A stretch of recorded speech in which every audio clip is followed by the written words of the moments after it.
What up, what up, what up, people? It's your boy, Levelhead, back with another Live and Level Gamers podcast. I got a pretty good crew prepared for you guys tonight with my partner on this podcast, my Live and That Level and Live and Level. So go ahead and introduce yourself, man. It's the man, the myth, Mr. L Live 08. And we also got my boy back. He's always with us. Y'all know who he is. Go ahead and introduce yourself, bro. What's up, guys? It's John Shaw, Full Effect Gaming. And we got, for the first time, the one and only from that Juices Loose podcast and the Juices Loose YouTube channel. Go ahead and introduce yourself, man.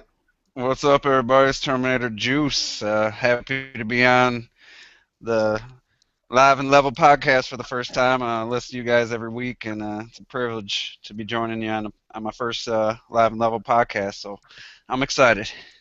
Cool. We happy to have you on. We got a pretty good podcast prepared for you guys. We had two other people that was going to be on, but Mr. T couldn't come on due to some situations in the real world, and Red Knight had some other things he had going, so he couldn't be here from the Active Gamer Life channel. So anyway, you know how we do when we first start off. Starting off with my boy, my partner, Mr. L Live. What you been gaming on, man? This is the what you been gaming on section of the podcast. So what you been gaming on? Pretty much, I just been playing NBA 2K15, Madden, Shovel Knight, and I've been playing what is that? Super Mario Brothers 2 on my DS. Okay. No Alienware? Yeah, that's on the Alienware. Oh, I thought you said DS. I thought you said. No. No, I play Shovel Knight, Madden, and 2K and all of them. You know, they don't got that on the DS now. Right. Okay. Now I'm on here. Red Knight hit me up talking about he in the bed. I was telling him to get his butt up, but it's too late. Anyway, go ahead. So you been playing Shovel Knight on the Alienware, and what else? Yeah. 2K, NBA 2K15, and Madden. Okay. How you like that new Madden? No, it ain't the new. I ain't played the new one yet. I'm still playing the old one. Okay. All right. I need to pay more attention then, because I'm trying to do two things at one time. My bad, folks. It's live. So let's jump to John Shaw. What you been gaming on, man? I've been gaming on everything. Play some Battlefield 4, some Battlefield what's the other thing called? They are the variation of the game. What are the games called? I can't think of it right now. But play some Hardline.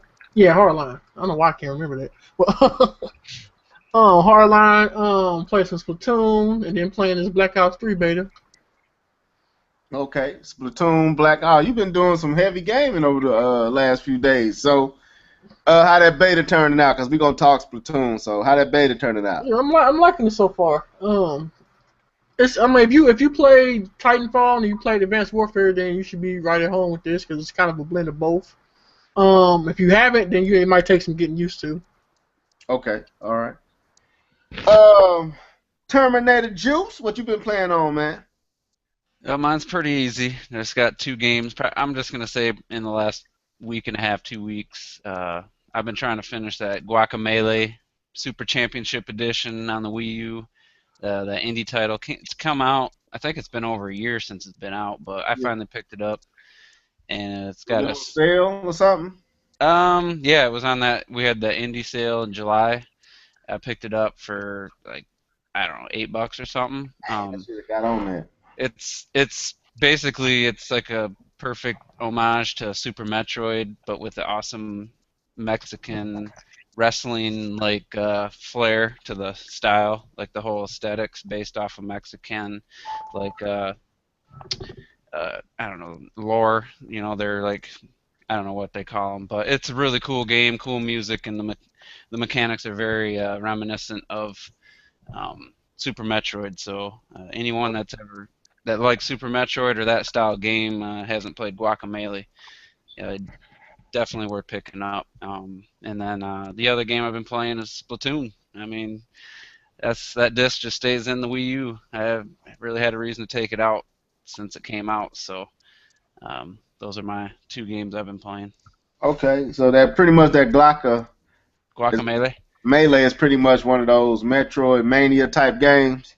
Yeah, it's basically just Super Metroid with a different character. You know, they're very huge fans of Super Metroid. Yeah, I saw the development video yeah, on like you literally go to these statues that look like the Chozo statues from Super Metroid and get your powers. Each time you go break one of those, you get a new power. And so the morph ball, you turn into a chicken.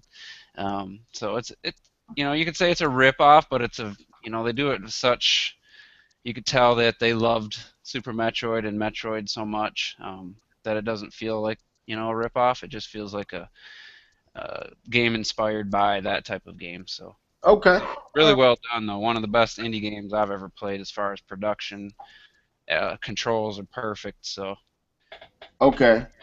As far as me, I've been pretty much playing Splatoon. I got on with John Shaw when he got it, and had to do some convincing because he had. John, tell him what happened, man, with the whole Splatoon thing and your disc and stuff, bro. So they sent me Splatoon. I got the disc, so I went to go put it in to play it, and I kept getting disc read errors. You know what I'm saying? So I took the game out, I looked at it, it was like, perfectly clean. So I wiped it down anyway, put it back in, kept getting disc read errors, I kept so I was waiting, took every game I had for the Wii U, put it in, every other game worked. When we put that game back in, disc read error, it wouldn't read. So I took it, gave it to my son, told him to put it in his Wii U, wouldn't work on that one. So I'm just sitting here, pissed, pissed and trying to figure out what the hell is wrong with it. And so I just decided to go ahead and send it back. I decided to send it back and told him to send me another one. So when they send that one, I'm just gonna get that one up there to him. And I was sitting there thinking, I was like, man, I had kind of planned my whole next few days around playing Splatoon. At work and at home, and I was like, it kind of messed me up, not being able to, this didn't work. So I just went on ahead and bought it digital. So I got it. I went against my word. Yeah, I would say, man, I kind of was like, go on, get it, man. You need to get it. He was like, no, I'm not doing it. Then he told me 3 minutes from download. I was like, oh, you did it. So we jumped on. Me and him was playing. We jumped on. What was we on? Google Hangout. Yeah, we was playing on Google Hangout, and we was having a good time. And then Red Knight jumped in, and he got to see Red Knight do what he do, and John got pretty good real quick. So I had to give it to him, but he had what you had to make the first weapon, right? Yeah. So Splatter Shot Junior. The splatter shot. So we about to jump one gun now. I don't know what it's called, but I'll be doing some stuff with it. What it look like? Kind of like a water gun. Oh, that's just the main splatter shot. Yeah, that's just the regular splatter shot. Yeah. So is that the special? No, I'm just thinking. I don't know. I know it got a little bit of a rapid fire, but it's I know it shoot longer distance than the other gun though. So. Okay. So let me ask you a question. Since you played after all the updates, all the new maps and everything. I haven't played all the new maps. See, that's but when you turned problem. it on, when you turned it on, did Kelly and Marie run down every single weapon that's been released since launch? And did you have to Cause, no, what they did when I first turned it on, they came on and started talking about the maps in the regular rotation, and then they started talking about the maps in ranked. And then they just then they started telling me about the different sections of the game. Okay. Yeah, because my buddy hadn't played it in about a month, and when we turned it on, he had to go through every single map and weapon that they had released since the day he bought it to to the day he turned it back on after a month. So Now what happened was because Level kept telling me, he's like, go ahead and buy a gun. I was like, no, I'm gonna wait till I get some more money. So what I did, I leveled up like a few ranks before I even went to the store to buy a gun. And when I went to the store, I had to go sit there and listen to him go through every gun. Yeah, that's a one-time deal. I was just wondering if when you first turn it on, because usually if like a new map comes out tomorrow, when you turn that on, or actually it's tonight or tomorrow, when you turn that on, they'll talk about the new map before they tell you what stages and stuff you're gonna play on. So I was just wondering if you had to sit through an hour of them going through every weapon and stuff. I just after I leveled up a few times, I had to sit there and go through all the little guns that was available to get. I had to sit there through that. Okay. Okay. All right. So I've been playing Splatoon. So that anyway, let's move on. Because we don't want to be here all night. So all you listeners, you in for a treat. We have Terminator Juice on the podcast, and how this kind of came about. I was gonna get Terminator on here eventually anyway, but how this came about. Terminator asked a question our last Live and Level Gamers podcast about which innovation in Splatoon was our favorite innovation. And being that me and Live were the only ones who had played Splatoon, and we got John Shaw on the podcast, and we have my boy K-Bum on the podcast, which are not. John Shaw is an all-around gamer. He doesn't show loyalty to no particular platform. You would probably say I lean more towards the Nintendo. My boy K-Bum leans more towards Sony. And Live is kind of more towards Nintendo, but he kind of, we all pretty much would play a game on any system. We ain't loyal like we can't play no other system, but my preference has always been Nintendo. So we were talking about the question as far as the ink, the squid going into the ink, the ability to jump to each teammate on the map from the gamepad, and one of the other ones was the ability to play a game on the gamepad while you wait for a match to start. And what was the other one?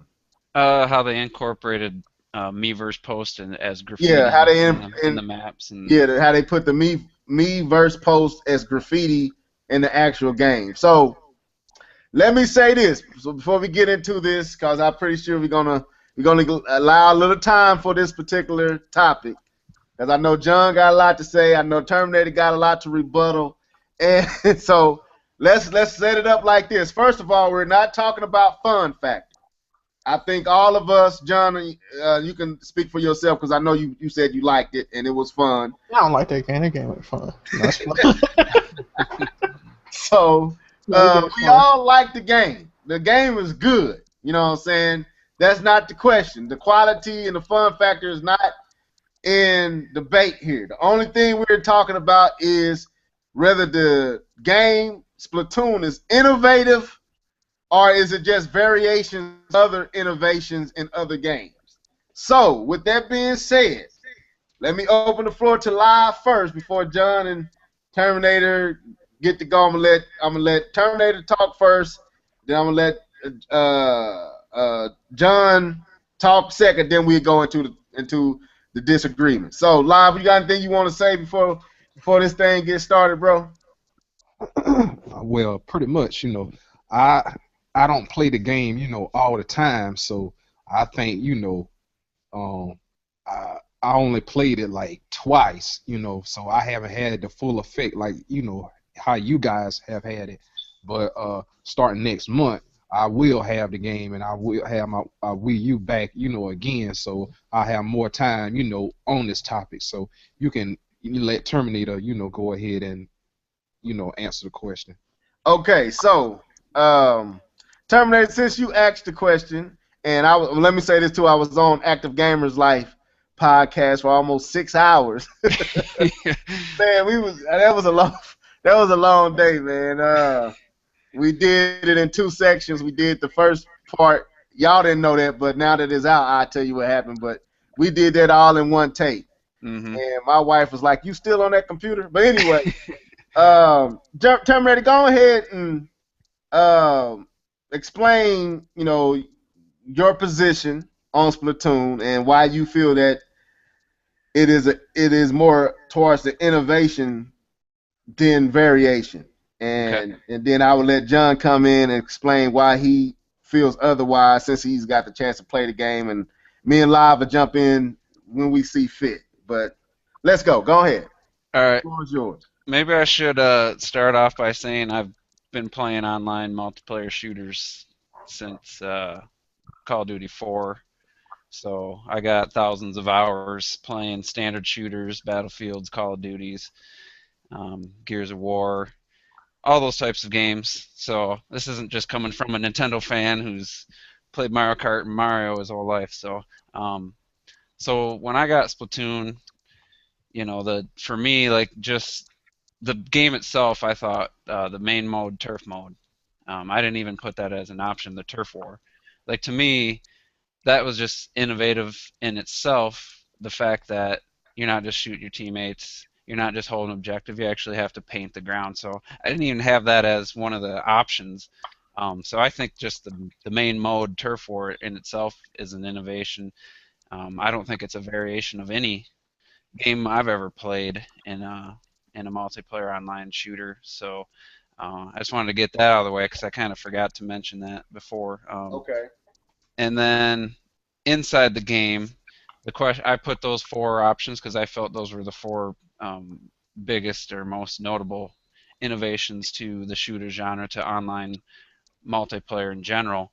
And my favorite one out of all of them is going into this transformation from the squid, which gives you all the maneuverability, which can change, your strategies of if you're going to go on the attack or you're going to go on the defense. It basically acts as your run button, as your dodge, as your crouch or prone, if you will. It acts as your refill or your reload. So that one button basically takes all those mechanics and puts it into one button.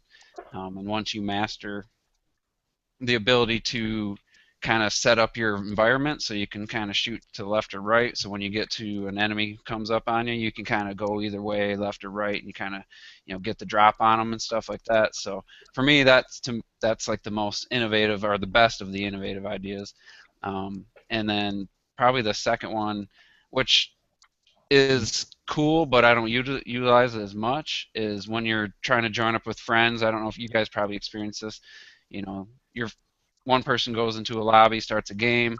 If you try to join them, you got to wait 3-4 minutes for that game to end, for the lobby, to end, and then if there's an opening, then it throws you in. So the ability to play a game on your gamepad, and right now John probably only has Squid Jump.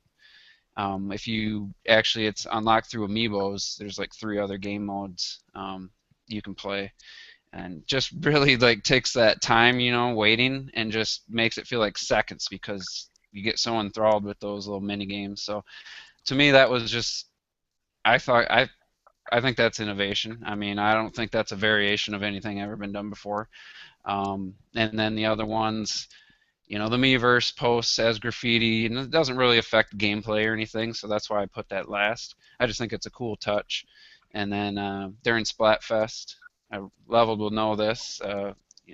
You go to the Splatfest, and it completely changes the Inkopolis, and it's comprised of all these billboards, and every single billboard has either a drawing or just a handwritten message. So the whole main lobby is just lit up. There's fireworks going off. There's neon billboards, and it's all user-created posts to fill the game environment. So I think it's a really cool idea. It doesn't, like I said, it doesn't affect gameplay or anything. So that's why that one's the last, least important. But then the other thing was jumping to teammates, and this is where John, I heard him say that that's been done before in games. In Battlefield, you can spawn on your opponents after you die, which is basically a product of those huge maps. They had to come up with a solution because you couldn't start from your spawn point every time. It just wouldn't work. So, Battlefield innovated in that way. Splatoon took it to another level where at any point in the game, you can just jump from teammate to teammate to your base at any point while you're alive. Like, you can go a whole match without dying, and you can jump. Sometimes I'll jump 3-4 times during a game without even dying, just to kind of get in a better position, help my teammates, and um, yeah, you could say that is a variation of spawning on your team in Battlefield, but it's really not the same because, like I said, you're playing the game, and it's instead of like having to run all the way over to your teammate, you can like what I do is I sent my ink strike towards my teammates because I'll like go off to the side to get my special. I'll launch my ink strike, and then as that's landing, I'll quickly jump to my teammates right there and add support. Um, Okay. so I feel they're all innovative in a way. Not all innovation is just there was nothing before and they came up with something new. Innovations can be stemmed from things that were before it. So um, All right. that's my stance on it. Okay. So let me run down before John jump in. Terminator said turf war. Is the innovation with the objective of covering the turf more so than just engaging, the competition that you're fighting against. It has another element to the game that's different from any other game he's played.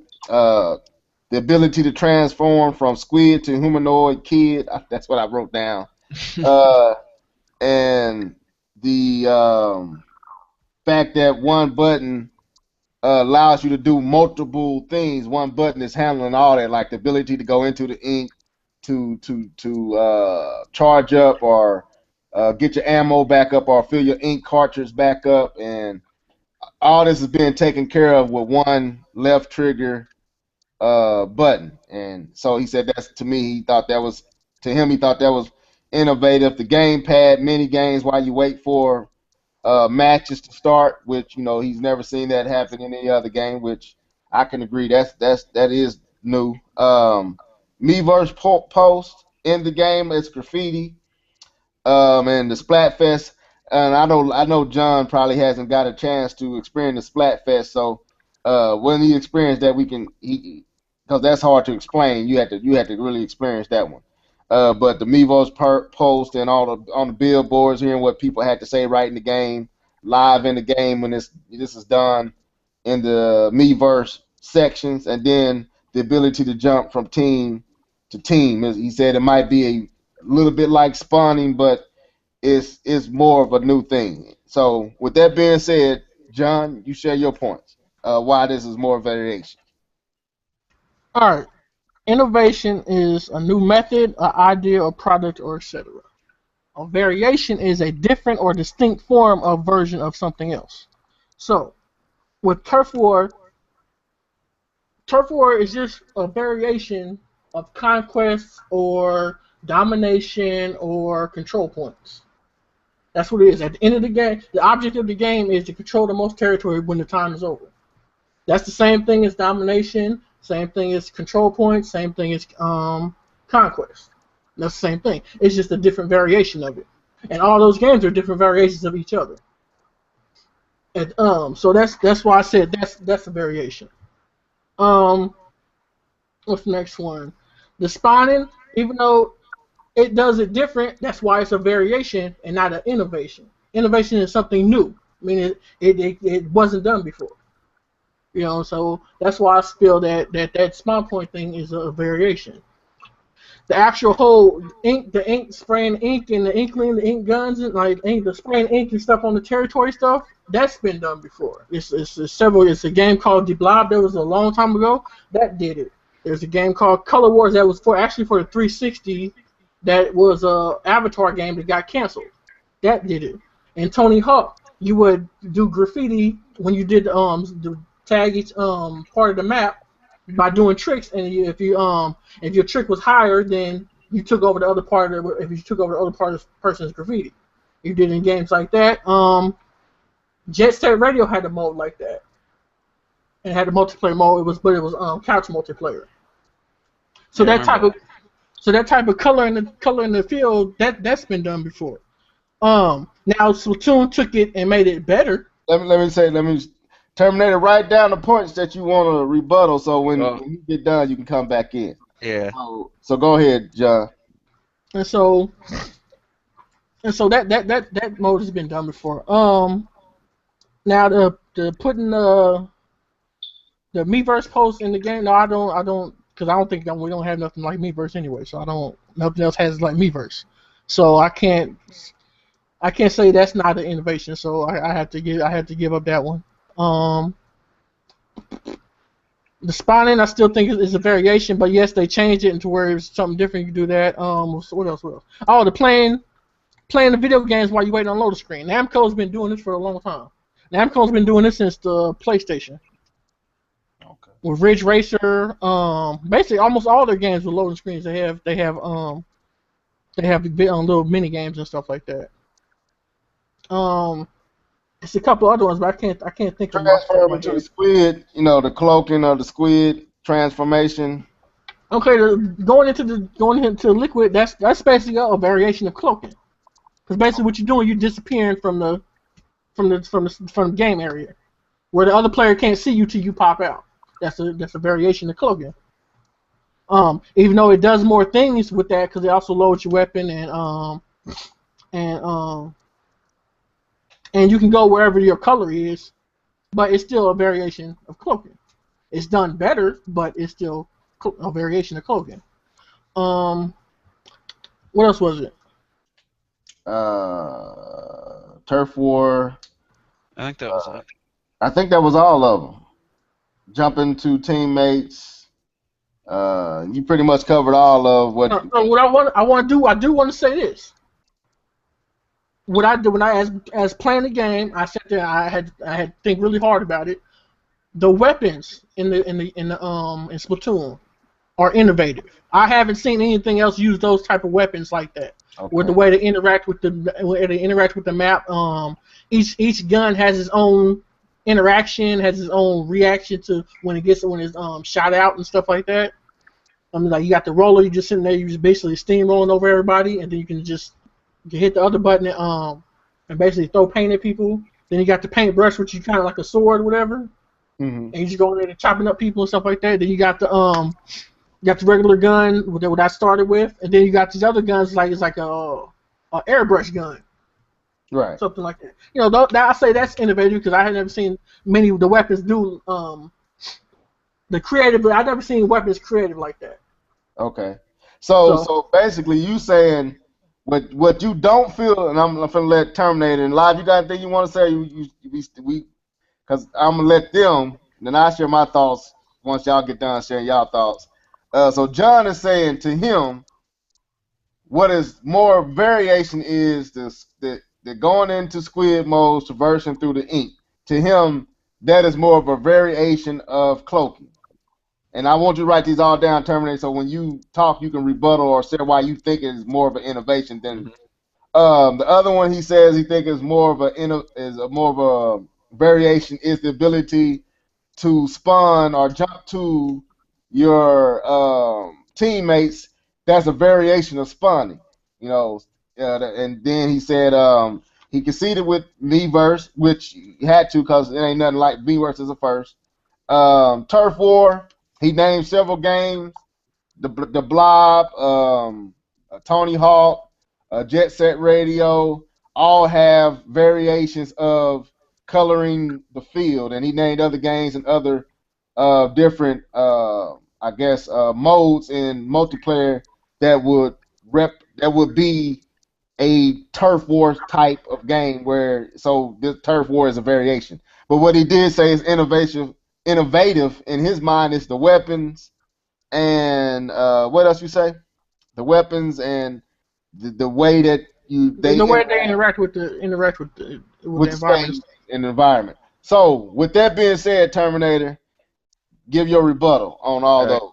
So well, first of all, you said Namco has like what fighting games and stuff where you could play a mini game in between while you're waiting for just the game to load, or I've never seen a game do that before, so I guess I need to. Yeah. I mean, you can respond to that, John, if you want to. Oh yeah, Namco. When you was playing Ridge Racer while you was waiting for the game to load, you could play Pac-Man and other little mini games they had, stuff like that. They had a couple of them in some of their fighting games they had where you could play different little tiny older version of Namco games. Oh, see, I never experienced that. I know Smash Bros I could name one game that you probably do remember when you beat Smash Bros. Or before you played Smash Bros. They had like this shooter game you can play while it was loading up. You can shoot. I don't know if it was Smash Bros. Or what it was, but you can actually shoot like Star Fox style while the game was loading Oh up. yeah, yeah. That was during the credits, I think, on one Yeah, of the doing the games. credit. So that's another type of that. But go Well, ahead. it's a couple other games. I just can't remember. I know one of them you could play Space Invaders in while you was doing it. So I guess not knowing those existed, but um, it's a very games have done that before, but no one's thought to put it in a like when you're waiting for an online match, have they? I'm just trying to figure if any Uh, games. I don't know. I'm not a There's a couple of them that did. I can't think Okay. of all of them at the top of my head. But yeah, they played a little. There's a couple more games. I just know Namco is very specific with it because they Mhm. almost all their games they play all the from the old library. They play those in the loading screen. Okay. Well then, I gotta trust you. I believe you. So we got to take that one off the map or off the board. Um, so for sure. But for me personally, I'd never seen it before, so it was like a revelation for me, especially with online multiplayer and the waiting game and Call of Duty and stuff. There's never been anything to do. So, but if other games have done it, then yeah, even if it wasn't for online gaming, if it was just for the game loading, then I can't say they innovated that. So I will have to concede. As far as I can't say I 100% agree with domination being a variation of turf war, where you have 3 points on a map and you have to just hold them and basically kill the enemy instead of letting them take over that spot. But I guess you know it's close enough where I might have to concede. But to me, it completely changes the gameplay. Like no one plays turf war like someone would play domination that I've ever seen. But Well, here's where I have to get to you. Like the reason why, but I don't play shooters like most normal people play shooters. mhm. So when I go into the game, I play what that game mode is. You know what I'm saying? A lot of other people they play stuff like that. They play it just because that's where they get a lot of kills at. You get their kill streaks going Yeah, and stuff. it's like that. But actually, if you control the most control point, you don't even have to kill the other team. As long as you control those control points the longest. So like Mhm. when one person comes, he takes a control point, and he runs away, right? I can sneak up, take that control point back, and as long as I hold that control point and keep it there, we win the match. So if we have the more control points for the longest, we win the match. Now, during that time, yes, you're shooting other people and stuff like that, but that's not the way you win the game. That's true. Yeah, just it's such a different spin though, with actually Mhm. painting the ground that it's just hard to look at them as similar and to me. But I guess if you broke it down, there's two sides and they want to cover the most ink. I mean, it's not like holding a point, really. I mean, so it's kind of like the whole map is available, but Yeah. I guess I can see where John coming from on that I one. can Like see, yeah, it's I can see both different, but ways. it's like you said. It's like I said, and all those listening, the argument isn't like I said fun or Hmm. who did it better. We just want to know, are these true innovations or are these better variations? And like I Yeah. said, it ain't no win loss here. It's No. just four people just talking it out and just trying to make sure we ain't overpraising and giving Splatoon like it's just nothing has ever done this, which hasn't. But we got to be fair and really look at it from a saying not a fun factor and how good it is, but from a sense of are these true innovations or are these variations that's done very well. So, but go ahead, Terminator Juice. Finish. Yeah. Yeah. So I mean, the turf mode not being, I guess, I could, like I said, I could see it both ways. See both sides of the argument there. I don't think that one's as black and white or cut and dry, but just because you're spraying the ground, to me it feels so much more different than just sitting in a spot as a timer kicks down. Um, Mm-hmm. but I'm not gonna try to change his if he feels it's a variation. Um, I mean, I would say it's closer to an overall the game mode is as an innovation, but definitely inspired by other things. So um, I, yeah, I me personally, I think like okay, for if I was, I mean, I'm just gonna throw my little cent in. go ahead. I would say Turf War is a variation. The one I have a hard time with, which I'm leaning, I'm leaning towards what John is saying, is I think the biggest one people probably have the hardest time accepting being a variation is the transformation. Yeah, I was I gonna think say that for that one last. will be hard. So y'all kind of hit on that Terminator why you would say it was innovative, and then John, you come back and share why you would say it was a variation. Yeah, and Re-put those points. Go ahead. just to touch back on the turf war, I don't know if you guys played any ranked battles. The Splat Zone. Now the Splat Zone's almost identical to Domination. That's where you have one or two areas on the map Right. specifically that you have to spray and take control of, and then the timer kicks down. So that to me is a variation of Domination more. What what would you say Rainmaker is? I don't know, John. Have you played Rainmaker's Rainmaker, John? Yeah. Okay. Rainmaker's like kind of like capture the flag with only one flag instead of both teams having a flag, mixed with like a sabotage or something where one the except for the person with the Rainmaker actually can attack, and he's got a pretty devastating weapon. Whereas in like sabotage and stuff, you have to plant a bomb. But that one to me feels like I said, like capture the flag with only one flag, with a twist of the person with the flag actually has an awesome weapon that can take out the whole team in one shot. So, um, Okay. so to me, out of all the Splatoon modes, I think Turf War is the most unique, unlike anything else. That's why I chose that one over the others, because the other ones all feel like variations to me. But Okay. Now, okay, so let's jump back. John, go back to the transformation or the ability to turn into the squid and traverse through the paint. Uh, Re-strengthen why you feel like this is a variation, and then I'll let Terminator speak, and then we'll move on from this topic. I think people now understand why you say a variation, and I think you very wellly articulated why you felt like these are variations. So, uh, go ahead with the transformation to squid to from squid to kid and back to squid again. All right, so when I see squid, right? Mm-hmm. So if you're on your ink and you basically go in squid mode, you can't be seen by the other team unless you're moving really a whole lot, or so they just have to see you when you went into the mode.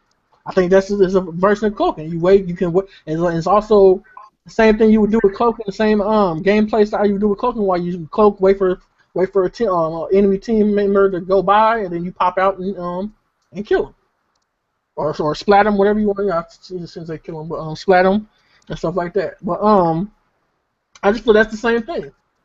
It's just a variation. It's just you do more with the with going into the ink though. yeah, Okay. I think if the ink all it did for you was make you disappear, but it it makes you move twice as fast. I mean, you can go into the ink and not even it has nothing to do with fighting an enemy. It just getting around quicker.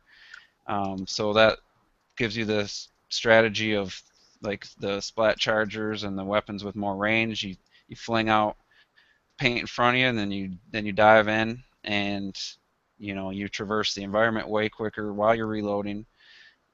You can paint on vertical walls if you can. Some of them you can't, and you can actually get to areas that you couldn't get just by jumping or whatever. So to me, the going to the ink isn't just disappearing from the enemy, um, and but it can be used in an offensive way, like you said. To me, that's the only part it's like cloaking is if an enemy's there, then you go into the ink and you get the drop on them, or they lose you or whatever. But the rest of the attributes or whatever to me felt like the innovation. Yeah, reloading's been in a game before, but not coupled with being able to climb a wall and reload and move faster all at the same time. So, I mean, I guess we're probably going by the strict definition. It's a variation of many different things, but but taken all at one, like one button does all these things, to me feels like an innovative idea. To someone said, hey, let's, instead of having a separate button to reload, to run, to double jump to get up this wall, how about we just have one button, you go into a squid and you can do all this. So I think it was an innovative idea to put all those things together, but yeah, it's not a completely, none of the individual things are new, are all variations. So I guess it's kind of a um, It's kind of both ways in a yeah, it's sense. kind of a fine line because, like I said, it took somebody to think outside the box to put all those abilities into one button press and then have the character, transform like that. So, Okay. um, but yeah, I agree with if you're using it just to hide from somebody, yeah, it's just a way of cloaking or going prone and hiding. But for all the other reasons, all together in one simple button press, to me, felt like an innovative idea. So. So let's Yeah, go yeah, ahead. Go ahead. I can see that point there because I did use that to get across the map pretty fast to get to the other side without, but still something without being seen though. That's what I would do cloaking with. You know what I'm saying? Yeah, I but use it's not even about being seen when you can see that they're all on the other side of the map, so it's just about traversing. Um, and then that's the other thing with the tap into enemy or tap into your teammates to jump to them is you don't even have to if you don't want to. You don't have to take the long road to get to them. If you got a teammate alive, you can tap to them. So, yeah, I guess Battlefield you can kind of do that, but not while you're alive. You actually have to die. So I would concede that one as more of a variation slash innovation because spawning to somebody is different than being able to just play this game and look down at your gamepad. And like I said, I launch my ink strike at my teammates, and I launch to them like instantly, and give them support. I can't think of a game where you can do that all without dying. I don't know if Battlefield if you can switch. no, you have to be dead. Yeah, so You can kill Okay. yourself, but you have if to die. if you're doing it after you die, yeah, it's more like Battlefield spawning to certain teammates.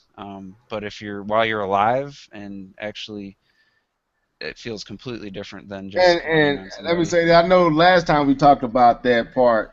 Now that you have played it, is it different to you with the whole jumping from back and forth, John? Now that you see what the game is really asking for you to do, Yeah, can you? I see it. I see that, but I also like I stand by what I said. The reason why they Yeah, do that is because you got to be able to interact with your teammates because you can't right, right. interact with the voice. That was a voice chat, right? Yeah.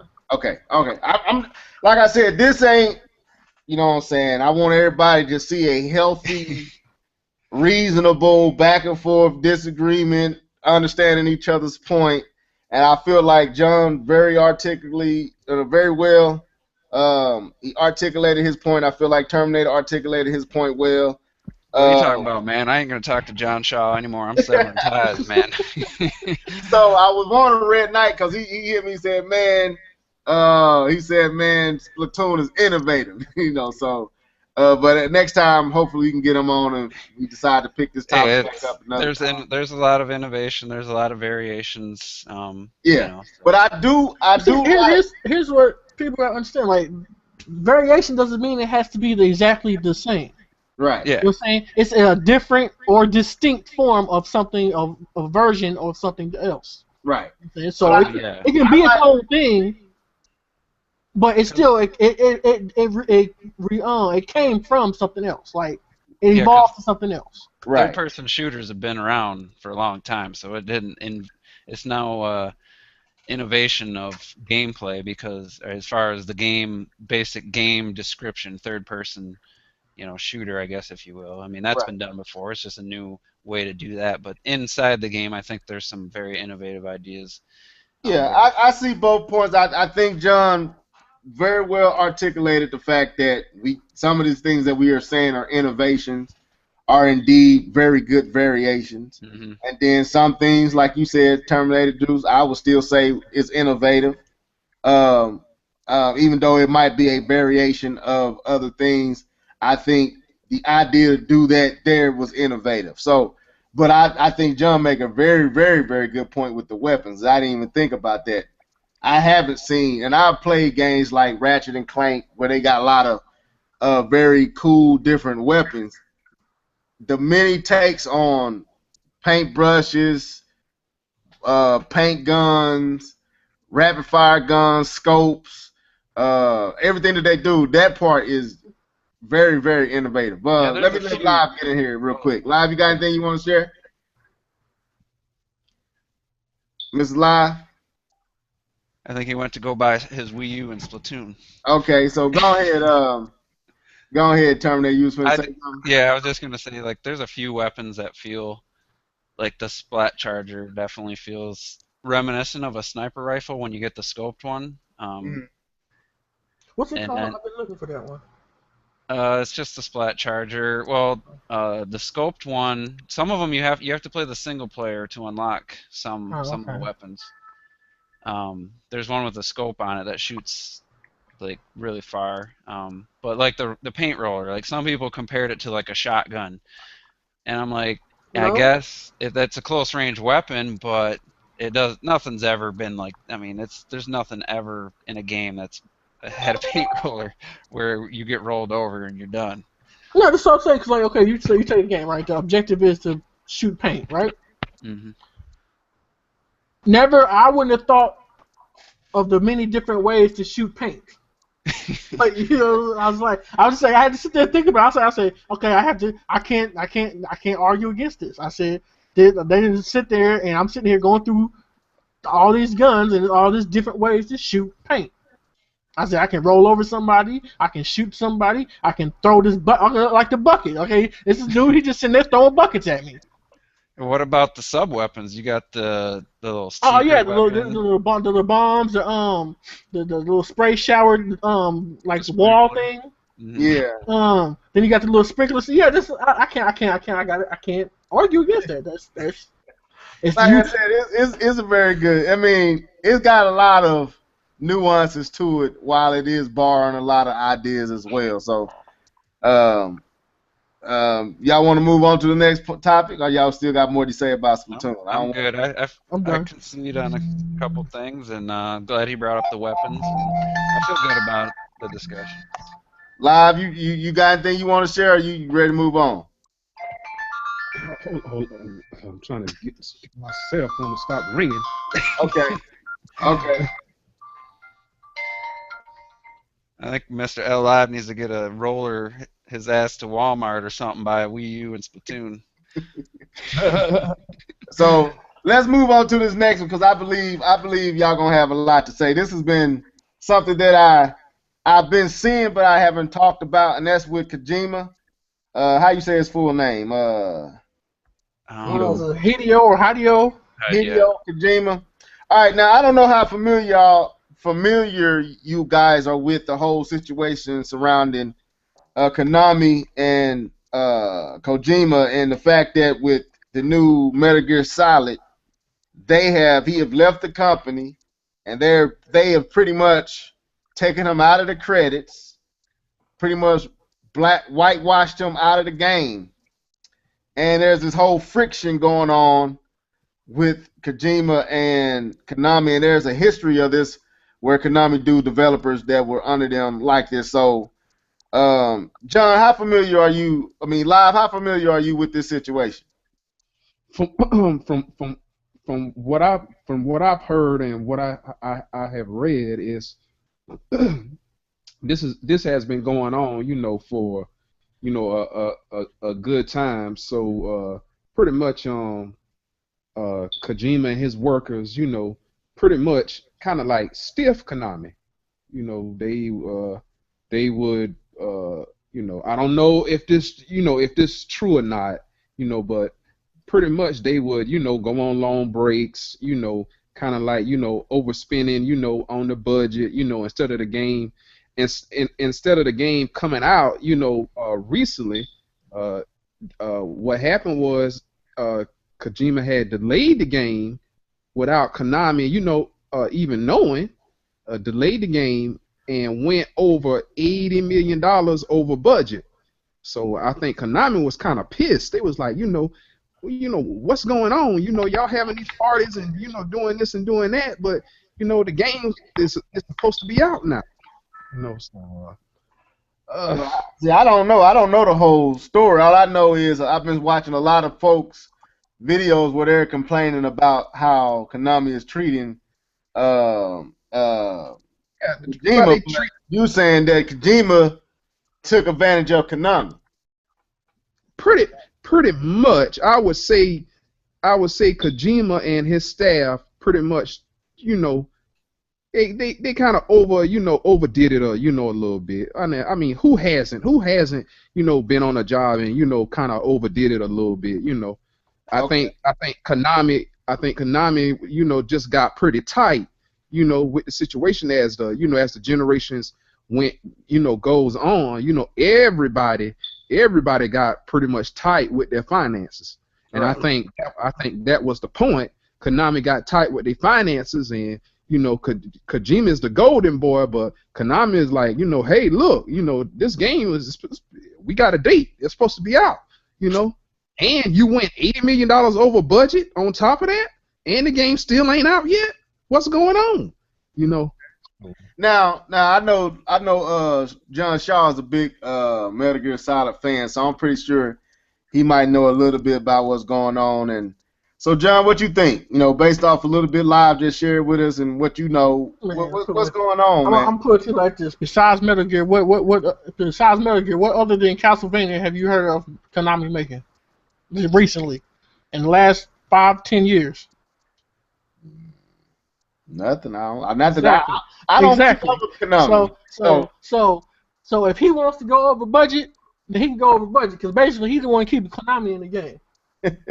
You know what I'm saying? Because without Metal Gear, you basically don't got nothing from Konami. Castlevania's not doing that well, Right. and that's the next big game. They ruined Castlevania when they tried to go down a God of War type of clone instead of sticking with what they did best. I mean, that's Silent Hill. And then you canceled Silent Hill Yeah, why did they cancel Silent because Hill? I guess Kojima was part of it. Wow. So So they basically single-handedly just killed their own company, but they don't even know that. yeah, I heard Because ain't they going to yeah, they go because they have nothing else. There is nothing else. So do you think there's any validity to wait to the rumor John was talking about? Is that like? I mean, I'm keeping real. If he did do that, he's deserving of that because Metal Gear sells. Metal Gear is one of those top franchises. It's up there with the Marios and the Halos and the Call of Duties. Okay. You know what I'm saying? And yes, his games are always rated high. Well, I don't think you can say there was ever a crappy Metal Gear game. Well, I mean, like I'm gonna let Terminator Juice jump in here in a second. My thing is, I won't even sit here in front. I haven't played a Metal Gear Solid game since the PlayStation 1. I K-Bum was trying to get me to get the Metal Gear Solid 4 for the PS3. I never got around to getting it, but he also told me that there's going to be like 45, 50-minute cutscenes, and Yeah, they're long. did Kojima start getting a little out of hand with his approach to Metal Gear Solid, or Yes and no, but at the same time, Metal Gear is that game. Like you would have to play Metal Gear to understand why he does what he does. okay, That game is like it takes all the different things that's going on in the world and incorporates it into this big, massive story that's just like it's genius. okay, You know what I'm saying? So it's like if you give anybody that room to do something, you would give him that room. And especially like you can't cry about that when he's the only person on your whole corporation that's doing anything. okay. So Well, I mean like let me let Terminator Juice jump in here real quick and share his thoughts, and I'll jump back to you, John. Go ahead, Terminator. All right, I gotta correct live on one thing. It wasn't 80 million over budget. It was just over 80 million total they spent. So they weren't 80 over. They were just at 80 as of April, apparently, according to the story. Oh, okay. which when you think about other open world games, like Grand Theft Auto 5 was like 300 million, Destiny was like 500 million. 80 million doesn't sound like a lot for what I've seen. That game is pushing visuals. It's got a huge world, a lot of characters. They got frickin' Keith Sutherland voicing Snake. I mean, they did all the motion caps. So the fact that that only cost 80 to me was actually surprising. Um, but if they take his name off the game, like I don't understand what could have caused that because he made the game. I don't see how you take his name out of the credits if you buy that game and beat it, and if his name isn't on it, then that's a farce because he made the game, he directed the game. Um, so I don't understand how they could get away with that. And Konami, I just read an article recently that they had like a $1 million budget on some mobile game, and it actually made them quite a bit of money. And that's where kind of this began. That's kind of where they took their direction towards mobile, and I think that's probably where they started butting heads the most. Okay. Because they had Silent Hill kind of teased, and they had Metal Gear Solid coming out. My question is, why wouldn't they wait to see how well this game does? Because you look at PS4 games, Batman Arkham Knight did 1.4 million in its first week on the PS4. I think Metal Gear definitely has the potential to do that, and maybe even more. So I don't know why they're getting so mad and upset now. I mean, why don't they wait? See, this game comes out, says 10, if it sells 10 million copies, they're going to be well over 80 million. They're going to make their money back. So Truth be told, you know why I think they did that? I think they did that because they don't want it to sell. could be. Because, like, truth be told, when I heard they were doing that, I wanted to boycott the game. But you know what? I've been wanting to play that game so bad for so long, I just can't do it. Yeah, I would think, You know? and Live, you jump in here after this. I would think all the hoopla surrounding the game is going to sell the game. I mean, because if we all talking about it, I'm not a Metal Gear Solid fan. I don't care for Kojima. I'm not going to sit up here in front. Like, to me, Kojima, I ain't going to say overrated, but if you only responsible for 1 or 2 games and that's all you ever make, I ain't going to say you, in my mind, so great, but a lot of people would. But I'm coming from an uneducated perspective. But all this hoopla, all this back and forth. About to get the pitchforks.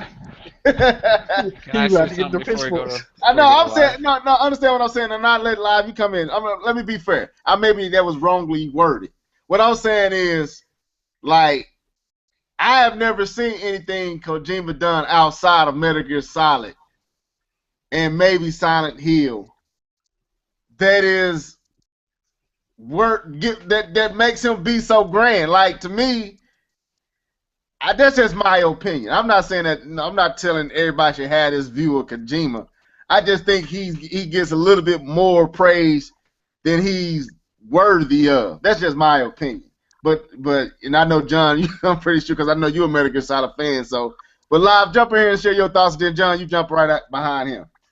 I just got one little thought, and that's Nintendo needs to hire Kojima, and he needs to replace Miyamoto and let Miyamoto be the president and Kojima take over, programming. No. Well, you No. trying to start. You talking about pitchforks? Hell no. Go ahead, John. Live trying to start a war on the comment section. I can't remember the other game that he made, but it was another game that he made that is a big cult classic, and everybody's wanting it back. I never got to play the thing. I think I want to call it I'll look it up while somebody else is talking. But I wanted to boycott the game, but I just I've been waiting for this game for so long that I gotta play it. So I'm sorry. I'm sorry, but I gotta play it. You know what I'm saying? It's like this is one of the ones that like when you saying that crack is real. I guess it's one of those. I have to play this game because this is one of my most anticipated games for the new generation. Okay. You know what I'm saying? Did you play the demo? Yes, and I liked it. Okay. All right. You know what I'm saying? Because when E3 first came out, when the consoles first came out, and they showed this game, I said, yes, that's it. That's what I want.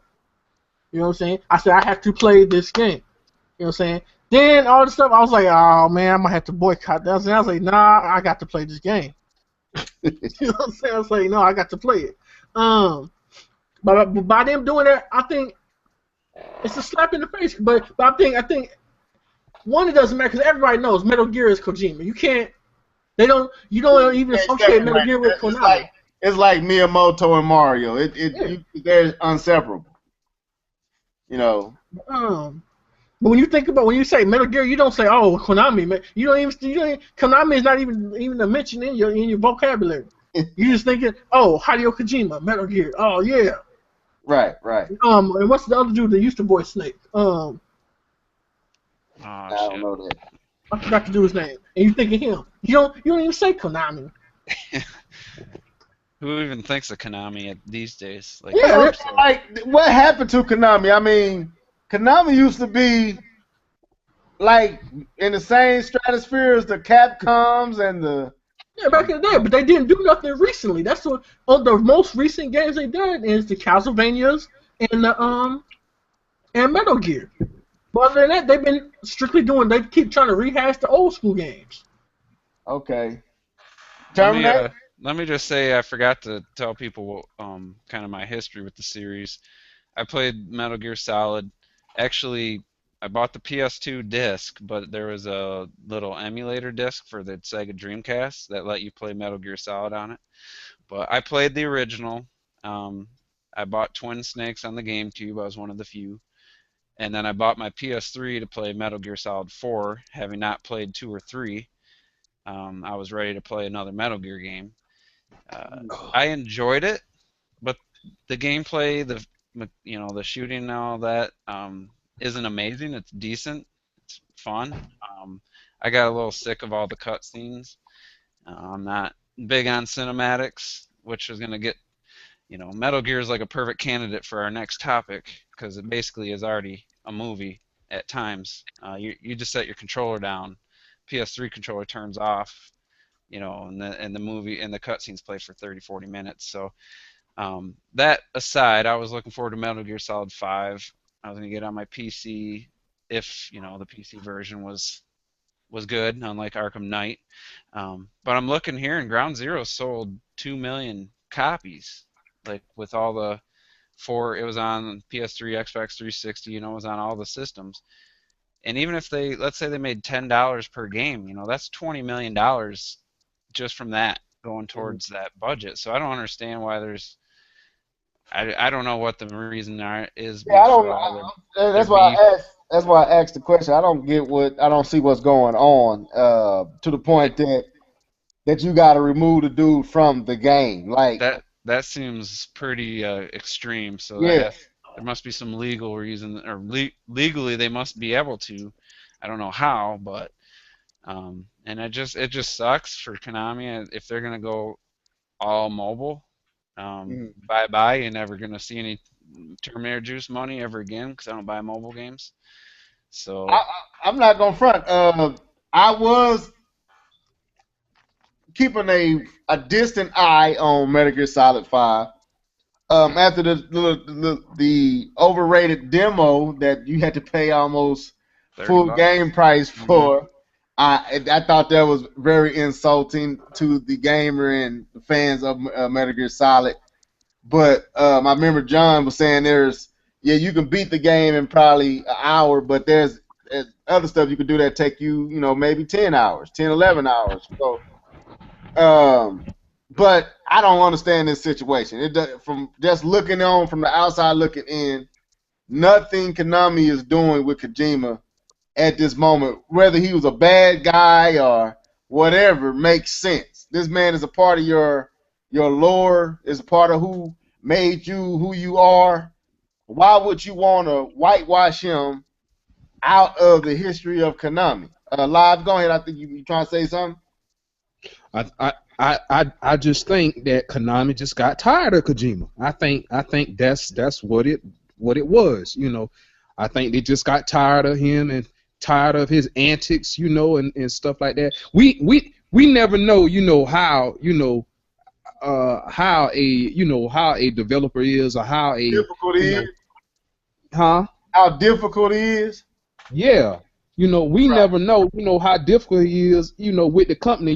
This could have been, festering on, for a couple of years, and Konami was like, well, man, forget this. We ain't, we don't have to put up with this, We can just, do our mobile thing, cut him, get rid of him, and we can always make the Metal Gear Solid, franchise. We can always do that, because it's, it's our property. He just produced it. Right. Well, I mean, it's almost like the situation with Capcom and the man who made Mega Man. What's his name? Infuji. Inafuji. Yeah, Is that how you say his name? Inafune. Inafune. And the whole, we ain't gonna even bring him up, because to bring him, we gotta talk about Mighty Number 9 and why that game ain't even made it out yet. So, go ahead, John. Share your final thoughts on Kojima, and we're gonna move on to this final topic. I have to agree with Terminator Juice. Yeah, 4. That was my only gripe with 4. I said outside of the cutscenes and all the damn loading screens and stuff. That's it was a mini game in that. Was there? What? I remember you could like light a cigarette while you waited for it to load, and It was some no. Okay, never mind. I can't remember. My brain's dead. Yeah, that was my gripe with that. All the loading screens and cut screens and having to sit there and wait for all that. But the gameplay, I was happy with the gameplay. I was happy with the multiplayer. I just wasn't happy with the players in the multiplayer. I also wasn't happy with the way they made you log into a whole other account just to play the multiplayer. But that was that. With the demo, if you actually take in consideration everything that's in that. Yeah.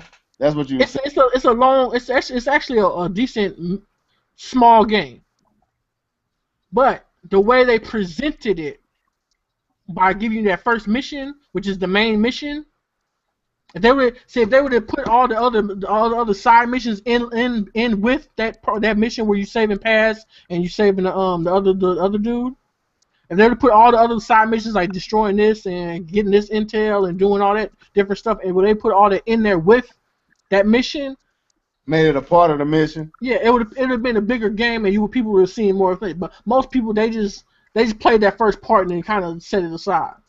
Okay. You know what I'm saying? But they just played the main mission, and you saying Kojima should have made all those side missions a part of the main mission. Yeah, part of the main mission, and then it would have been people that could. It would have been. I can justify that $30 if they would have did it like that. But in the state it was in, you couldn't even justify the 30. I can justify it if you're gonna play it. If all you're gonna do is play that first part and then be done with it, then no. So based on how they promoted it and what they led people to think about, you can't support it. But if you did your research, it was worth $30. Yeah, if you actually did the thing, and after you did that first mission, went back and started loading and started doing the other missions, then yes, you would have got your money's worth out of the game. But a lot of people didn't. They just after they beat that, oh my god, it took 20 minutes to do this and blah blah blah. You know what I'm saying? Instead of going back and seeing what else was in there. Right. You know what I'm saying? But that I can't fault everybody for doing it, but I had to fault them for presenting it like that. Right. Anybody got something to share on that? Okay, go ahead, turn that. I can just say like the Bayonetta 2 demo that came out before the game was released. Like you could beat that demo in 20 minutes. But if you wanted to dive in deeper and figure out the combos and get platinums and stuff, I put 5 hours into that demo. Right.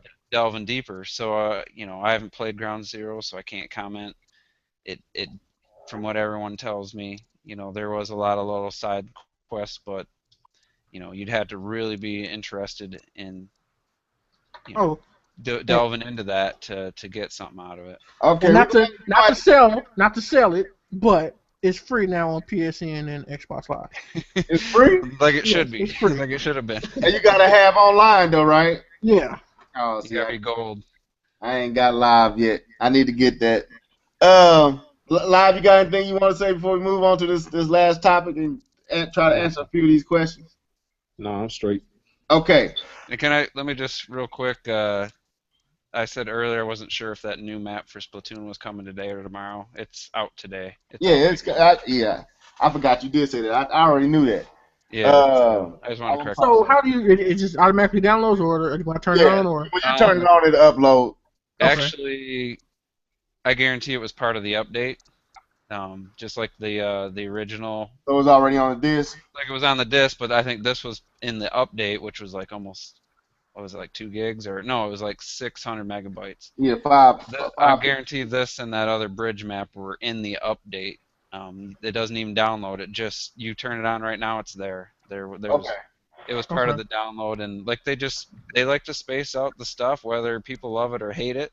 They just wanted they had a plan to space out giving us new stuff, and so yeah, you don't have to download anything. It's just there. Okay, let's move on to this next topic because I don't want to. I'm tired of these super duper long Yeah. podcasts. So, our last topic before we try to answer a few of the questions. This came to me. I was riding home from work and I just got to thinking about all the different games that were made into movies and why they seemingly can't are not transitioning to the theater and the big screen, the movie screen well. Games that should seemingly transition and make a good movie because there's a good storyline in the game. Why haven't these games made good movies? Like you got the Resident Evil series, you have the Mario when they made Mario. Don't bring that up. Now you got to bring that Oh my Montana. God, You that's so got bad. Doom with the Rock. That was a failure. You got even the even the animation for Final Fantasy, the realistic animation they made, that was a flop. What's the other one? Sands of Time. What was that? Prince Uh, of Persia. Prince of Persia, They had which a was decent. that It was was decent. decent. They had a House of Dead movie. House of Dead. Who can name some more? All these. What's the Bloodborne or Blood something? Blood Rain. Blood Rain.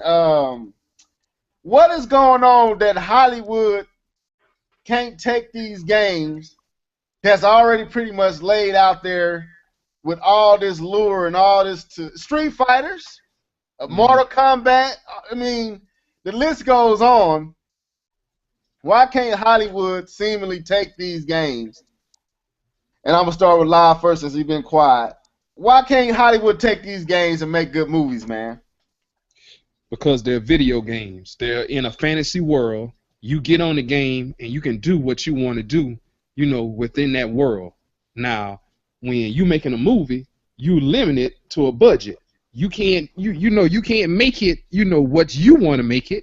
It's a producer, a writer, and everything, like that. And it people attention span, if it doesn't catch you in the first 5 minutes, people turn it off.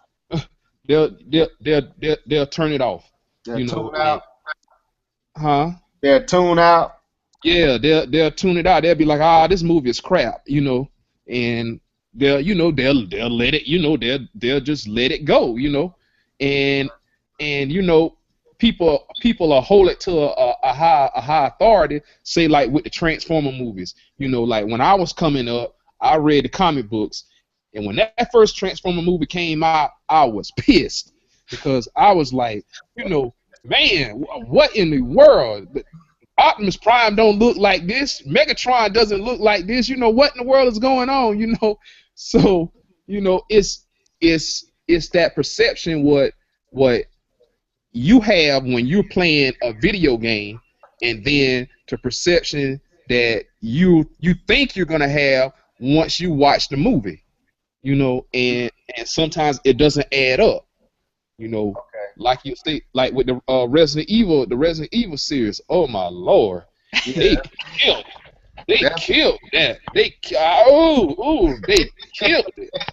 I mean, They tried with one movie. They tried. The second one was just like the. Yeah, I don't know what happened.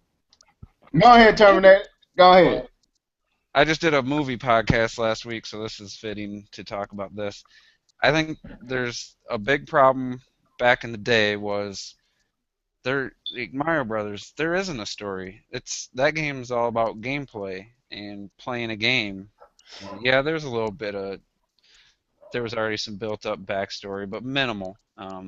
So basically, they just wanted to build off the name Super Mario Brothers, and they blended it with some lame-ass movie someone had wrote and just threw Mario Brothers in at the last second. So that one was just that was never even intended as a video game. You take a video game idea and make it a movie. It was kind of a movie that they just kind of slapped Mario on. But as far as the other games that have been made, like Resident Evil, they always seem to take the approach of instead of telling the same story over, because they figure everyone who's a fan doesn't want to just see the same story acted in a live action.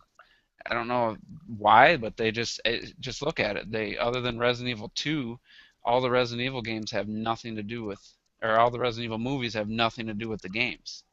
Right, right. Yeah, I agree with that. I think they just don't want to retell the same story, so that if we went and saw Resident Evil and it was the exact same story as the first game, maybe they felt we would just get bored seeing the same storyline. So they took that approach, and almost every movie, Prince of Persia was the closest to following just the main arcs of the story, but the character interactions, everything else was made up. And their problem is, like, you write a script and you say, okay, there's going to be an action scene, but most of it's going to be dialogue. And when you take a game, it's all gameplay. So how do you put platforming of Prince of Persia, like scaling these environments, into a movie and make it interesting for people to watch? So they focus more on action and jokes and stuff like that, because you can't turn gameplay into action on the screen in most games. Now some of these newer movies or newer games, like Sony, I think they've already kind of blended the two with some of their more recent games. They like to focus on the story and the cinematics and not on the gameplay. So maybe some of these, like The Last of Us, that might be perfect. They might nail that. That movie might be awesome because the storyline in The Last of Us was great. And if they get some good actors and they just basically follow that storyline, they got a good movie because it was a good movie. So Okay. John, jump on in there, man. Why you think these movies are not transitioning to the big screen well? Or mostly I agree with what Terminator just was saying, and also it was like, look at the movies that they're trying to make games of. I was like, Street Fighter. Why I don't need a movie for that? I don't need a movie for Resident Evil, because like Resident Evil, the games just go so many different places anyway. Yeah, it's like talking about Street Fighter as a fighting game. There's hardly any story, so that's what people want to see. You know what I'm saying? Yeah. So it's like I'll bring up Street Fighters when I talk, but go ahead. Then what other movie game was it? Doom. Dude, why do that? It's like, you know what I'm saying? It's like, what is, out of all the things, the shooters and stuff you could have made a movie about, you gonna pick Doom. You know, so you could have just took Tom Clancy, who's somebody who wrote books about stuff, and made a movie about a Rainbow Six or Ghost Recon or something. You know what I'm saying? There's books about that. You know what I'm saying? You got a script already right there. You know, they just, I don't know, because they taking the wrong. To me, they're taking the wrong games, and also the part, like what he was saying, is like most of the part is you playing it, so that doesn't transition into a story told on the movie screen. Mm. Also, a lot of times, this is like games you put 30 hours in, and they're trying to tell a story in 2 hours. You know, it's like it just doesn't work. Like and then also they're just lazy. They're not really trying either. Yeah, that's where I was finna go. But go ahead and I'll jump in. Yeah, they just not really trying. They just like it's like, oh, hey, it's quick buck. We're gonna make it off the name. Like the first Mortal Kombat, that was cool. Then Mortal Kombat 2 and the little hidden third one, that was horrible. It's like it was beyond horrible, man. It was pathetic. You know what I'm saying? It's like they just trying to make some money off the name. Yeah. That's just, I don't know. This is That's just my opinion on how they go have jobs. They want to take the wrong games and stuff like that. Okay, John. Live. You got anything you want to share before I jump on? Say my point. Nah, nah. Go ahead Uh, and get your point. Me, like, okay, I think is more towards they're not trying. Uh, they're not really investing time in researching the game and what the game is about, the lure of the game. Like, let's take a movie like the Street Fighters movie. There's a whole bunch of animated Street Fighters that's good, that's really good. The story and everything, like following Ryu. Like, if you look at what they did with the movie adaptation of Street Fighters the game, they went with Guile and Van Damme. It just was just, and then none of the characters really reflected the actual game characters. But if you go and look at an animated movie of Street Fighters with Akuma and Ryu and his Hadudo, how you say that, Hardudo or whatever, his evil that's in him that's trying to awaken, it's really good. And even the YouTube series that came out, if you followed that, it was really good. It just seemed like Hollywood doesn't trust the material and the intelligence of the viewer to accept what Street Fighters or Mortal Kombat or Resident Evil or whatever is about. They feel like they have to change it to make it appealing to an audience that doesn't play games, when the storyline is appealing within itself, whether you play the game or not. Like when you look at Doom just made no sense all across the board. The movie just didn't make no sense. Resident Evil, the first one, kind of tried to follow the storyline of Resident Evil, but it was just cheaply put together. Then, like, okay, then the granddaddy of them all, Mario. Like Terminator was saying that Mario doesn't have a storyline. That's what makes it even easier to approach. You know, if you watched it, if you played a Mario game, or if you know anything about Mario, he's saving Princess Toadstool. He's going up against a dragon or whatever, or turtle dragon or dragon turtle, however it is. You got so much you could play with that they didn't have to go through this futuristic monstrosity what they made with Mario. It's like, I don't understand what Hollywood be trying to do when they get these games and try to transition them to a movie, and they just rip the whole soul of the game away and give you something with the name of the game tagged on it. So, like, that's what it's more to me laziness. It's just laziness and not really having a value of the gaming community. That's what I think it is. Yeah, they should have made a colorful fantasy film like back in that day, like Dark Crystals, like Mizatilo, Right. movie, or make a fantasy film. Don't make a futuristic. It seems so simple to us. Like, make it an animated movie. Just back in the day when Disney was doing hand-drawn animation. Make a Mario animated movie, and that's guaranteed hundreds of millions of dollars made profit. I mean, like, look at how easy they explain why Neo was okay, let's look at Matrix. The first one, not the other two. They explain why Neo was able to fly and able to stop bullets through the story. He had to learn that in this world he wasn't limited to what the machines was trying to, the world the machines had created for him.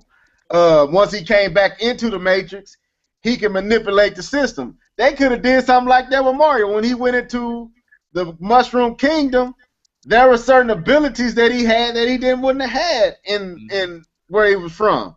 Like Superman coming to Earth. He can fly because the sun.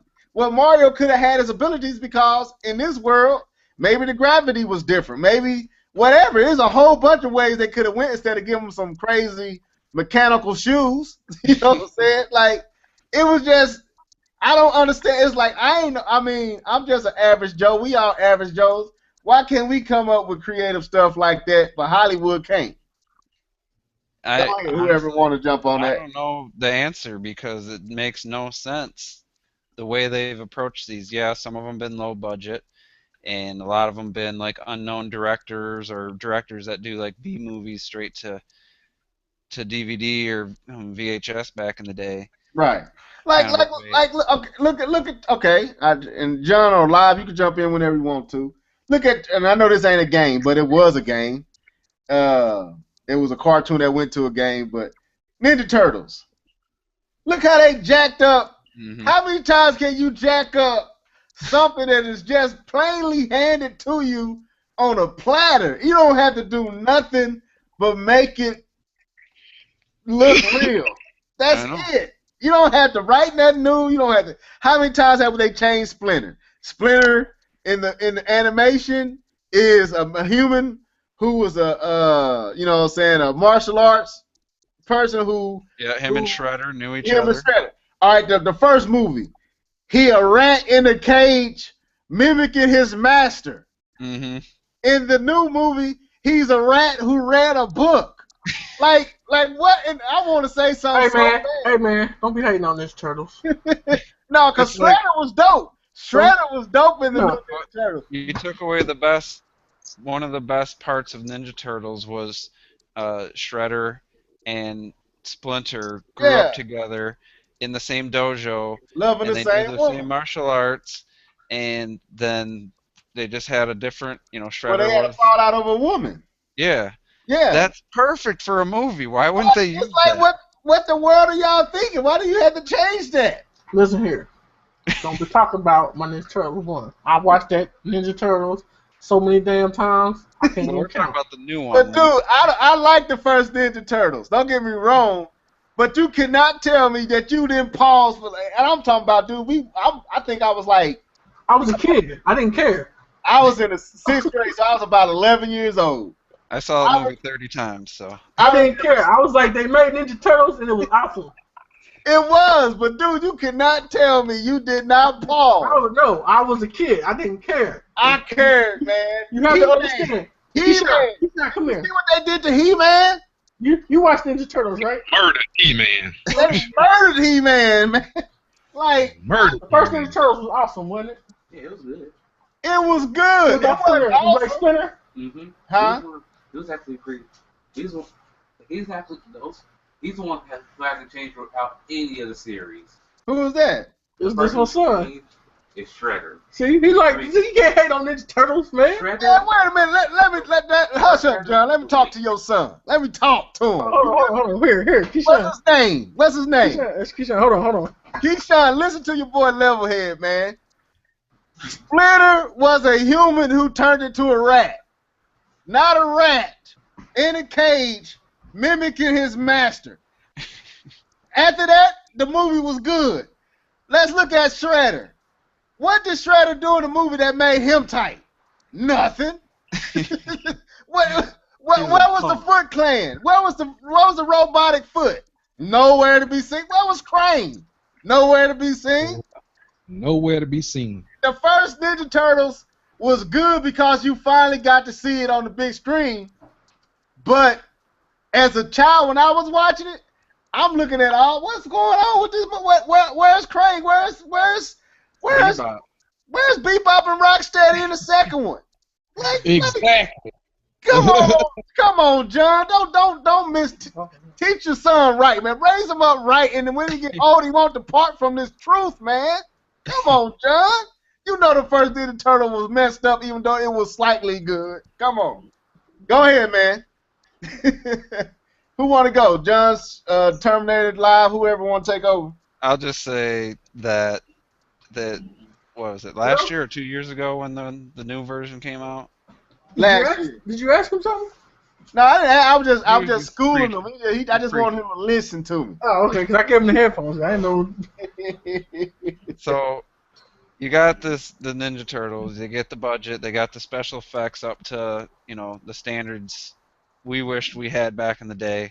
Mm-hmm. And the first 10 minutes of that movie was awesome when they're sneaking around Right. somebody, and then it just once they show the whole story about creating a weapon weaponized virus that they were gonna have the cure to make millions. It's like, come, are you serious? Like they're gonna kill billions of people to make some money? Like that was one of the dumbest I don't. Yeah. plots that they could have. I mean, who would have come up with that?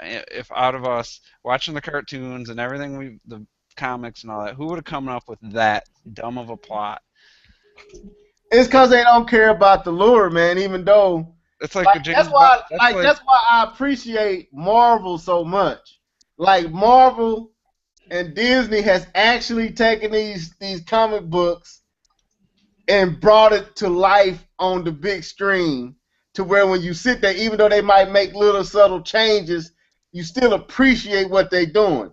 When they take a video game and they have brought it to the big screen, none of them have even came remotely close to what the actual story was.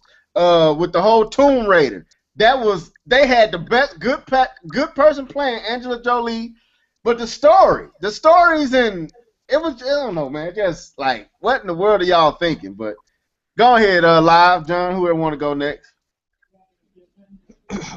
I mean, it's just that I just think that they overthink some of the stuff. Uh huh.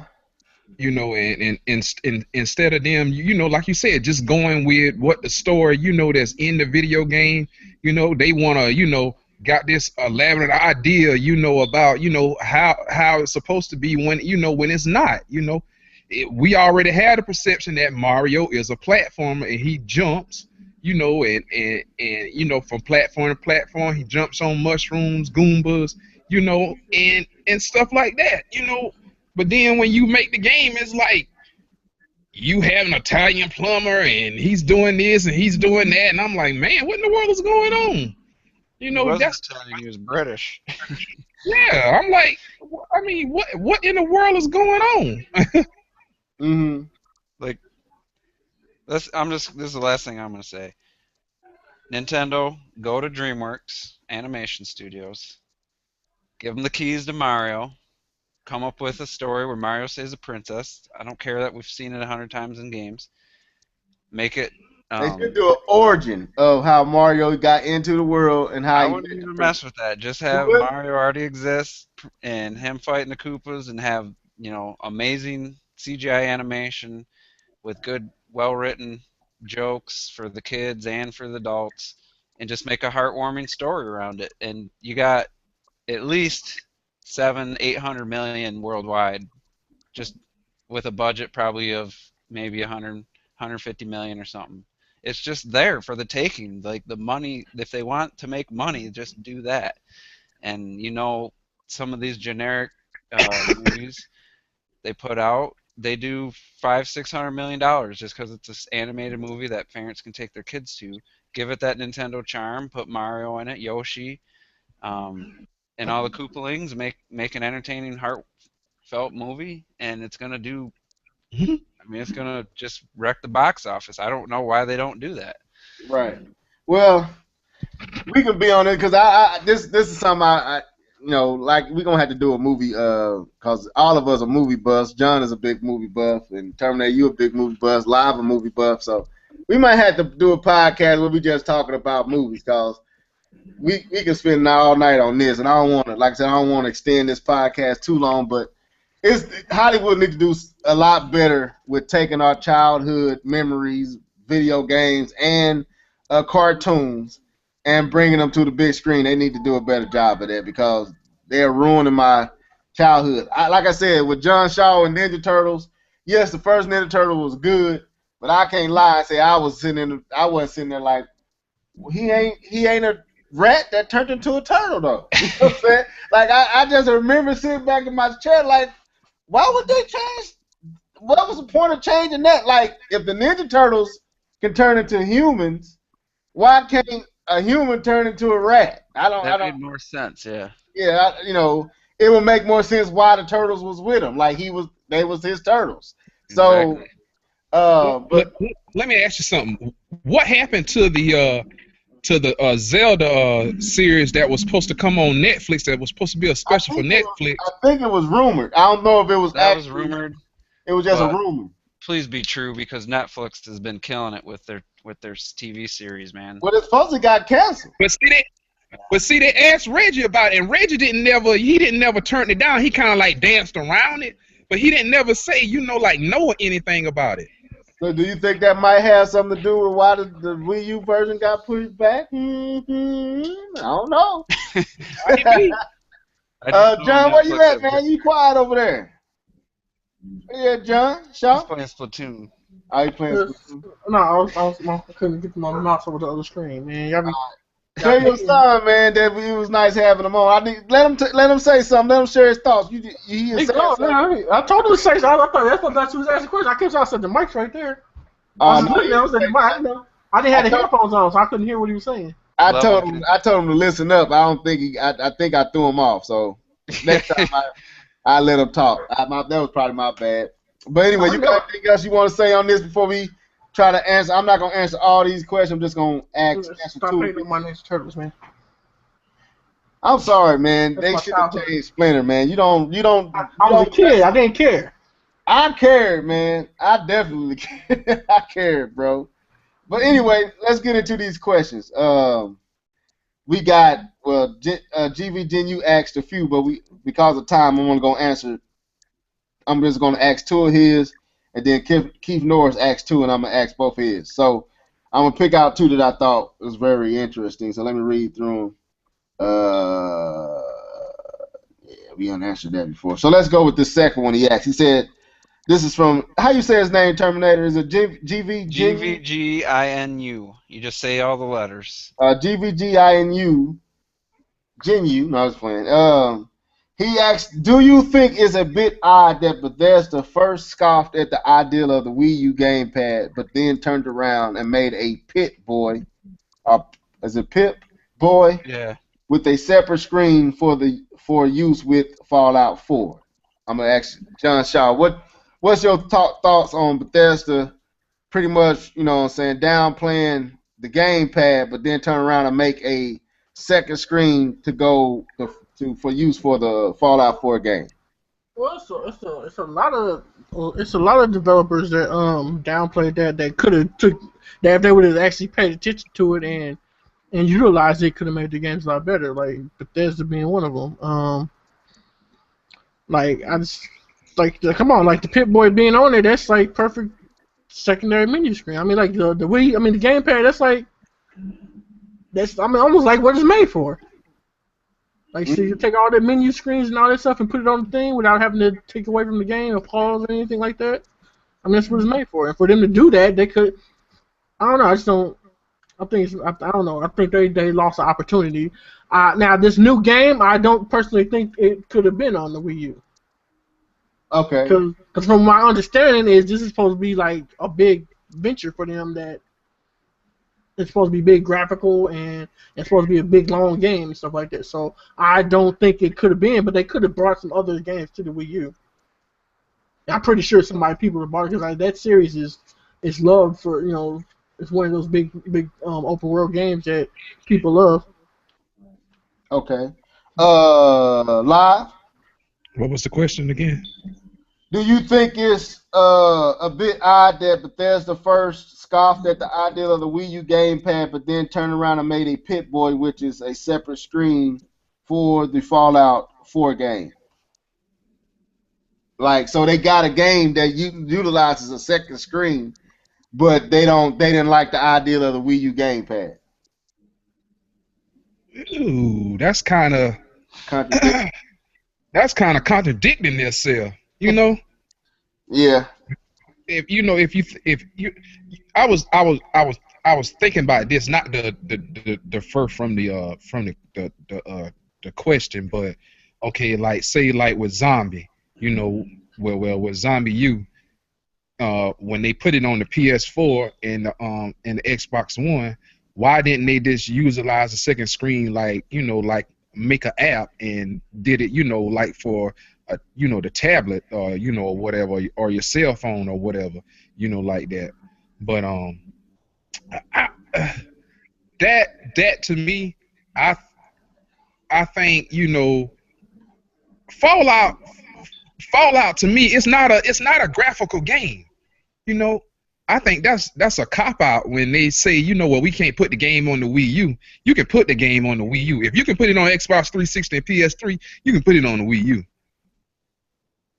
Is it coming to the Xbox 360 and PlayStation? I'm just saying. Oh, okay, I got what you're saying. I got what you mean. Well, 3 was. I mean, they've had Fallout games on. Yeah, systems. I'm just going off what John said, how big it is, but I still think it probably could be on the Wii U. I mean, it might need 2 discs or whatnot, but I think Xenoblade Chronicles X says that a big game can be on the Wii U. Yeah. If Xenoblade can be on it, Xenoblade is a freaking big world. That game is massive. I wonder how many hours it's gonna take you to beat that game. Right. Well, go ahead, John Shaw. I mean, not John, but Terminator. Well, it's not surprising. It's par for the course, pretty much this generation. Not giving any respect to Nintendo, and then basically implementing a similar idea as the gamepad. If you buy like this $200 collector's edition of Fallout 4, which basically raises the price about $100 plus of the game.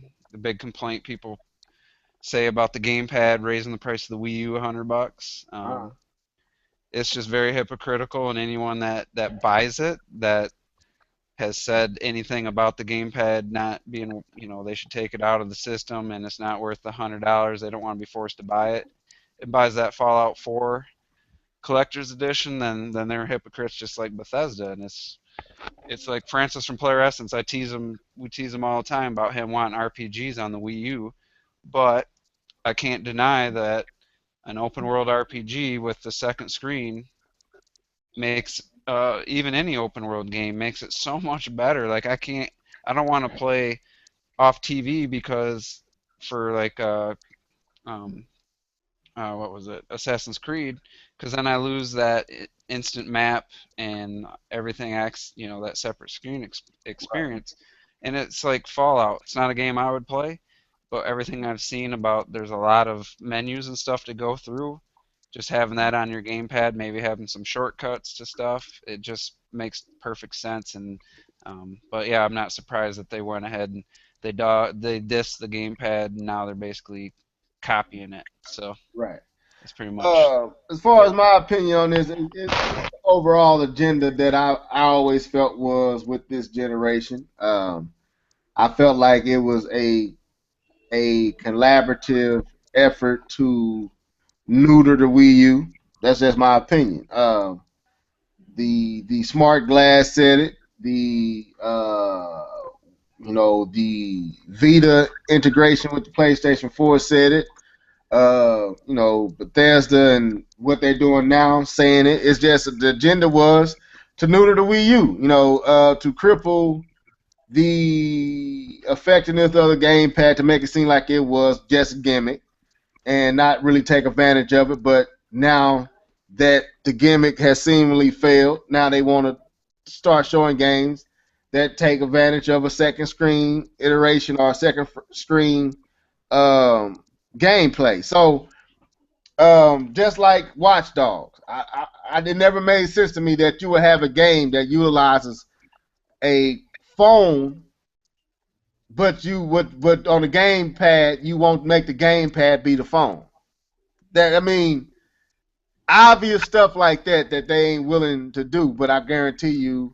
But anyway, that's going down a rabbit hole. I don't want to go down that.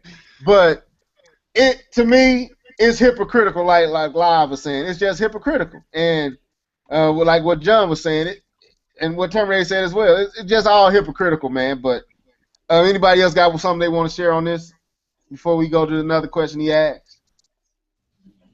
No, I'm good. Okay, John, you good? 'Cause I know you muted. Yeah, I'm good. All right. GVGINU also asked, since we talked about the Microsoft and the Windows 10 stuff last podcast, so I'm gonna go with this second part of this. He asked something about Zombie U. With Zombie U and Zombie, does anyone remember that Ubisoft said they wouldn't put any more money into it because they lost money on Zombie U? So because they lost money on Zombie U, they're not putting any more money into the franchise. He asked the question, wouldn't porting the game be putting more money into it? Even if it is less than making a brand new game, did they lie? Again, live. I'll start with you. Nah, I don't think they, they put any more money in it. It's just, porting the game over, to the PS4 and the Xbox One. They didn't make no graphical enhancements or, or anything like that. So Okay. Well, he was saying with you had to put money into porting it. So was that even in that? Was they going against Big Word, or you say no? no. Okay. Who did I go with? John. John, go. No, because all they did was they just took the assets they had on the PC and just took the gamepad part out of it and just ported it. It's like it doesn't take any lot of resources to do that. Okay. Terminator. Well, I think what they saw was they had a pretty decent idea for a game. Had a lot of blemishes and stuff, which they didn't seem to fix really any. But they had the money, whatever amount of money they had in it. They said they didn't make it back with the Wii U, which seems kind of hard to believe that it had that big a budget. But you put it on the PS4, Xbox One, and it's probably going to sell 1 million copies combined on those two systems and PC.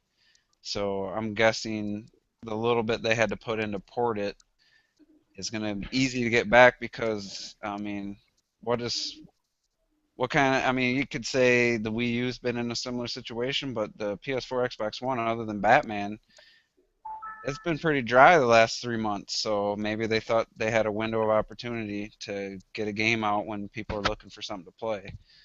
Okay. So, Uh. but yeah, it does. I don't think it. I think they're easily going to make back what they put into porting it, and at the very least, it was worth the gamble. Okay. No, I don't think I don't think they lied, but I think they're wasting their time. To me, like you said, Terminator Juice. I can't see where they didn't make their money back on the Wii U version. You sold over 700,000 copies. You said it was a small budgeted game, so I can't see where you didn't make your money back. Maybe didn't make as much as you would like to have made, but being a new system and a new franchise, I think it did well. So, but no, I don't. I wouldn't say that they went back on their word, but I do think they're wasting their time. I don't think this is gonna sell 1 million across all three. I think it ain't. I think it's gonna be a dud. To be honest with you, I don't think people are interested. Was live? Would you finna say something? No. Okay, John, you got anything you want to say? Nope. I Okay, got let's one move. last. Go I got ahead. one last. If it does sell 1 million on the PS4 and Xbox One combined, my prediction is Zombie 2 will be on everything but the Nintendo NX. They'll bring it to Xbox One, PS4, PC, and skip the Nintendo system. Okay. Well, so let's move on. Keith Norris asks, "What's the hardest game you have ever played, bar none?" I'm gonna switch up the order. John Shaw, what's the hardest game you ever played, bar none? Oh shit.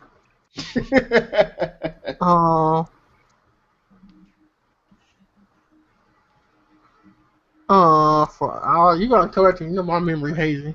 Live. Ninja Gaiden on the original Xbox.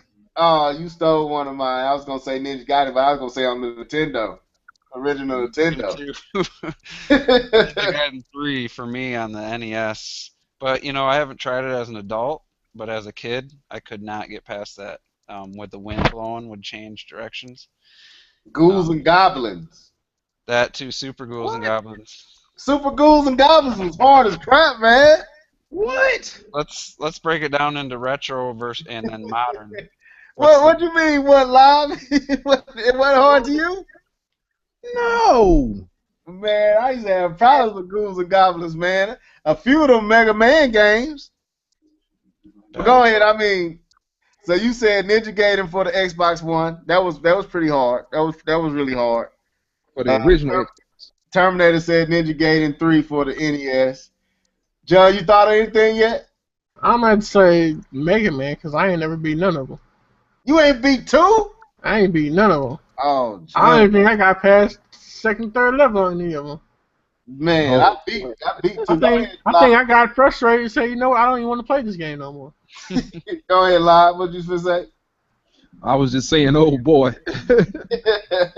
Now, I can't believe you didn't think Super Ghouls and Goblins was hard. No, it wasn't. Especially the arcade version, man. I used to stay in the arcade playing that game, man. Did you beat it? Yeah, in arcade? Yeah, I used to stay in the arcade playing that. God, you must have been good then, because I know me. Shoot, no. Terminator? I was just gonna say I never owned that game, but I seen it being played.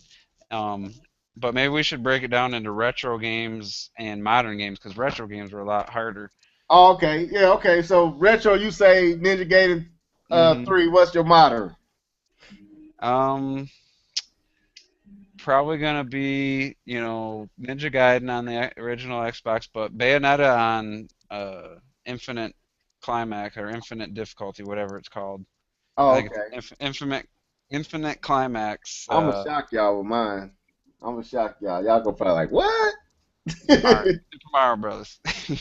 Nah, it ain't Super Mario Brothers, but I'm aware. John, what's your retro hardest game you ever played since you said a more modern Well, with the Ninja Gaiden?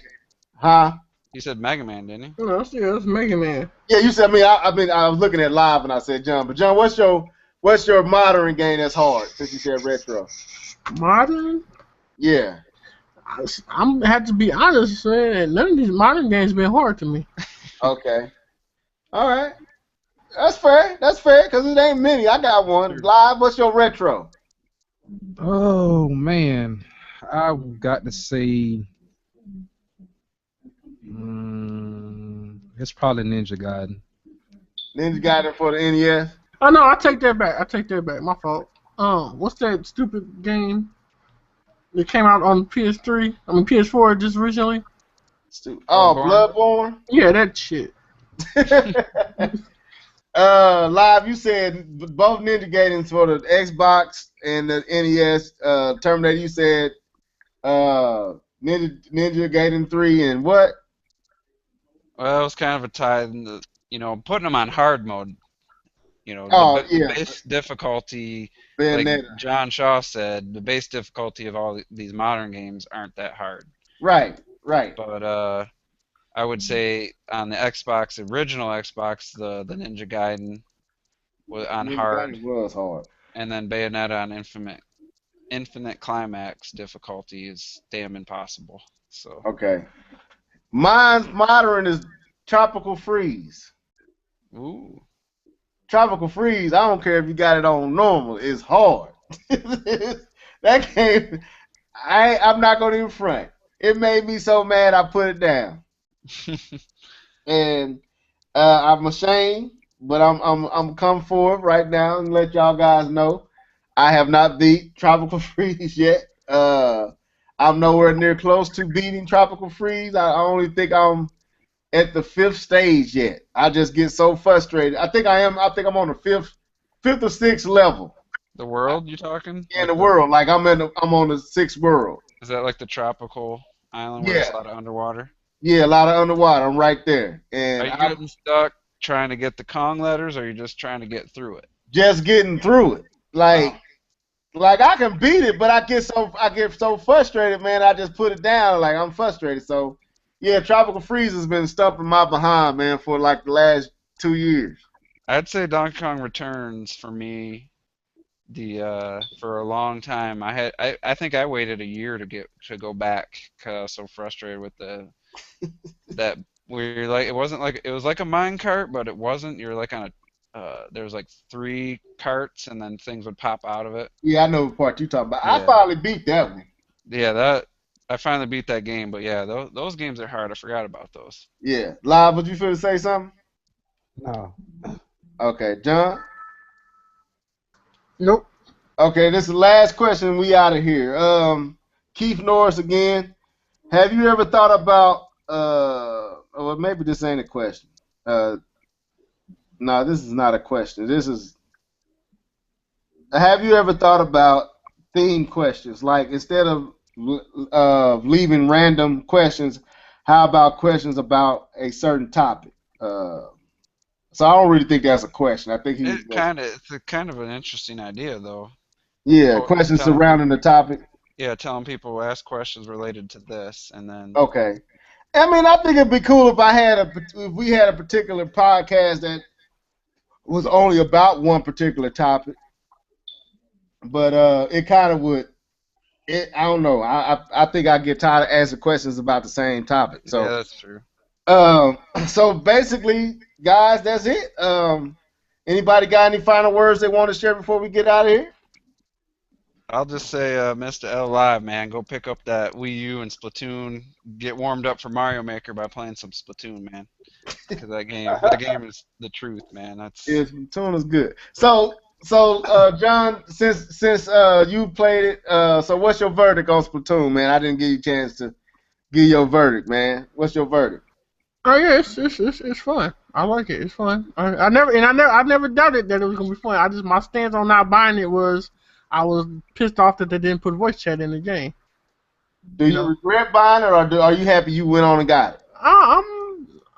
I'm happy I went on and bought it, but I still wish I would have stayed by my thing because I still feel like they Right. should have did that. I'm sorry. I was like, but I don't regret buying it. But So we gonna get on when we get off? no, I gotta go pick up somebody. Okay, well, I I'm gonna be on later on tonight though. it might be too late for me. I might play. I could have played for maybe an hour, but anyway, I'll play a couple with you leveled.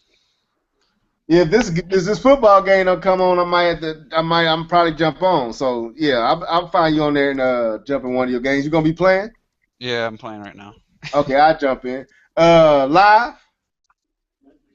Well, I mean, that's pretty much it, man. All right. Well, everybody. Oh, go ahead. Like I said, I'll have my Wii U next month, so we'll see how Splatoon is and Mario Maker and Smash, especially Smash. So, go ahead and sign out. I'm gonna start with Terminator since you was our guest tonight. Go ahead and sign out. Leave your final words and All right. Yes, Terminator Juice. It's been great. Being on the live and leveled. I missed the intro music though. You got to find a way to edit that in. Yeah, I don't know how to. I gotta figure this out. I think you can edit. I think you can edit in after. YouTube has a basic editing where you can. But anyway, it's been great being on with you guys. I listen to you every week, and we kept it at 2 hours, so that's pretty impressive. Right. So yeah, I mean, anytime if you have me back, I'd love to be on again, and yeah, it's been fun. So. Okay. John Shaw. Stop hating on my Ninja Turtles. Peace out. All right. Live. Yep, well, it's pretty much another podcast in the wraps. Thank everybody for listening, and we'll catch you on the flip side. All right, this is your boy Levelhead, that other part of that live and level. This is our podcast. Till next week, sayonara, deuces.